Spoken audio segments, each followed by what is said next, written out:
The tree disease that I'm going to talk about next within our Observatory Priority Pest and Disease series is Dothistroma needle blight. Used to be called red band needle blight. It's caused by the fungus Dothistroma septosporum, and this is the most significant disease of conifers in the UK at the moment.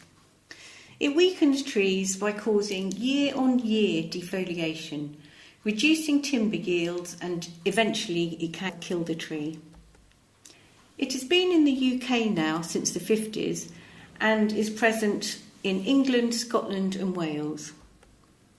The hosts are mainly pine, but some occasional infections have been found on spruce and larch and Douglas fir. Corsican pine is the worst affected, and then lodgepole pine, and infections of Scots pine are also increasing. So what are the signs and symptoms that we should be looking for here? Well, if we look at the whole tree, and trees of all ages can become infected, we'll first see symptoms at the base of the crown on older needles. The first thing we'll notice is a gingery, reddy brown appearance to the needles. And these symptoms are first seen at the base of the crown on older needles. So this gingery reddy brown coloration is characteristic of Dothistroma needle blight. The crowns also look thin in Dothistroma affected trees compared to healthy trees.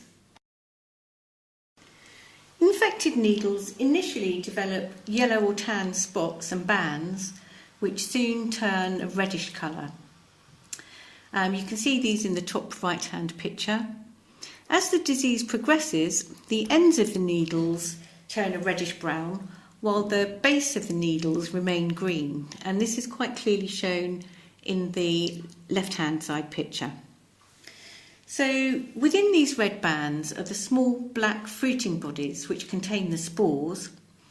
These spores are released from the fruit bodies in June and July, and it's these that go on to infect the current year's needles. So you're most likely to see these symptoms in June and July.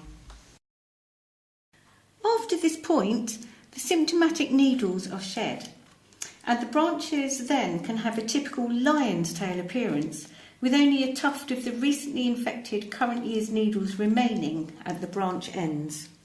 This defoliation can continue year on year and gradually weaken the tree.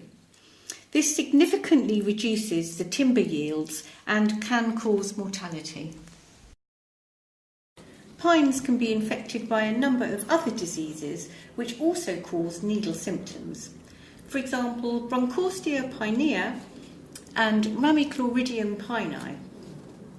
But with these diseases, it's the current needles which are affected, with the older needles remaining green, whereas with Dothistroma, it's the older needles that are affected and the younger needles remain green.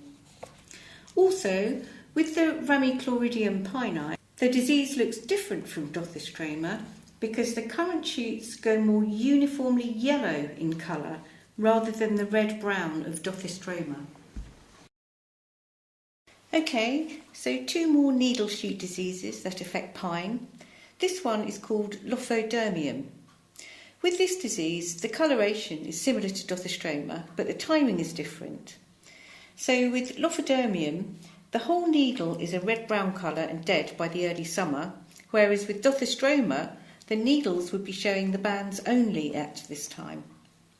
Also, the fruiting bodies of Lophodermium are larger and more obvious than those of Dothistroma. And this disease is called Lophodermella.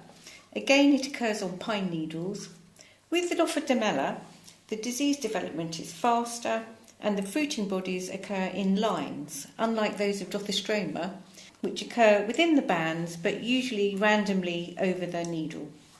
This disease often only affects one of a pair of needles, whereas with Dothistroma, both needles of a pair would probably be affected. And here we have another disease of pines, Cycloneusma minus. Early symptoms of this disease are similar to Dothistroma, with green spotting and yellow banding. The current needles are green, but the older needles are entirely yellow and not reddy brown like Dothistroma. Also, you don't get any lion's tail appearance with this disease like you do with Dothistroma. Here is a slice of Corsican pine showing the annual growth rings. So here, the rings look normally spaced, indicating that all is well with the tree and that it has normal photosynthetic capability. If you look around the edges here, you can see that this changes dramatically and the rings are much more closely spaced. And it's here where Dothistroma has started to affect the tree. So this year-on-year defoliation and consequent reduction in photosynthesis that is a feature of Dothistroma is reflected here in the timber production of the tree. And that is why Dothistroma is such a serious disease.